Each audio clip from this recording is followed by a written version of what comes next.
brought you by Silver Pumps and Motors. Top quality और consistent performance के लिए सिर्फ सिल्वर पंप्स नाम याद रखना।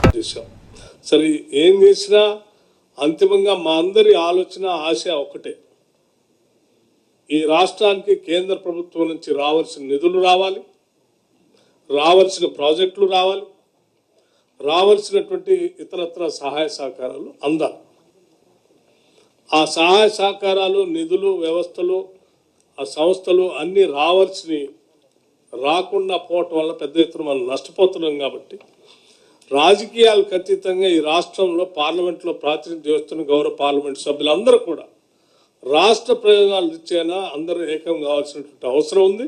ఈ రాష్ట్ర ప్రయోజనాల కోసం కేంద్ర ప్రభుత్వాన్ని కలవాల్సిన అవసరం ఉంది, పార్లమెంట్లో లేవనెత్తాల్సిన అంశం కూడా ఉంది. అందుకే ఈరోజు విశాలమైనటువంటి ఆలోచనతో, ఉన్నతమైనటువంటి భావాలతో ఇటువంటి సమావేశాన్ని ఏర్పాటు చేసి పార్లమెంట్ సభ్యులందరినీ పిలిచి ఓఎస్ఎస్ ఫర్టిలిటీలో అమ్మ నాన్నలకి పర్సనలైజ్ ట్రీట్మెంట్ ఇచ్చారు. In the good hands of science. Mummy daddy అవ్వాలంటే ఓఎస్ఎస్ కి కాల్ చేయండి. వారికి కావాల్సిన సమాచారం అందించమని గౌరవ ముఖ్యమంత్రి గారు ఒక స్పష్టమైనటువంటి ఆలోచన చేసి సలహా చెప్తే ఈ సమావేశాన్ని ఏర్పాటు చేసి అధికారులందరినీ పిలిపించి పార్లమెంట్ సభ్యులందరికీ ఆహ్వానం పలికి ఈరోజు ఈ సమావేశం ఏర్పాటు చేశాం. సరే, వచ్చిన సభ్యులందరికీ కృతజ్ఞతలు తెలియజేస్తూ మేము సమాచారం ఇచ్చాం. రానటువంటి గౌరవ సభ్యులు కూడా ఈ సమావేశం ద్వారా మీ ద్వారా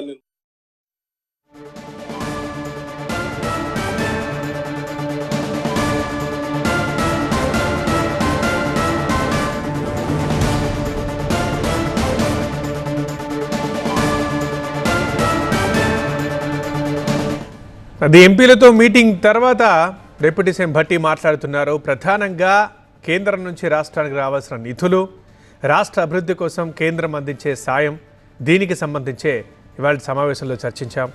సో దీనికోసం ఒక కాంగ్రెస్ పార్టీ ఎంపీలే కాదు, అన్ని పార్టీల ఎంపీలు, అందరూ నేతలు కలిసి రావాల్సిన అవసరం ఎంతైనా ఉంది. అందుకోసమే ఆల్ పార్టీ మీటింగ్ పెట్టాం, అన్ని పార్టీలకు ఆహ్వానం పంపించాం. సో రాష్ట్ర ప్రయోజనాల కోసమే ఈ సమావేశం. దీనికి అందరూ ఏకం కావాల్సిన అవసరం ఉంది. ముఖ్యంగా కేంద్రం నుంచి వచ్చే నిధులు కావచ్చు, తోడ్పాటు కావచ్చు, సహకారం కావచ్చు, ఇంకేదైనా కానీ. సో దీనికోసం అందరూ కలవాల్సిన, మాట్లాడాల్సిన, కొన్ని నిర్ణయాలు తీసుకొని అందరూ ఏకతాటిపై నడవాల్సిన అవసరం ఉందంటూ అన్ని పార్టీ నేతలకు కూడా హితవు పలుకుతున్నారు డిప్యూటీ సీఎం భట్టి విక్రమార్క.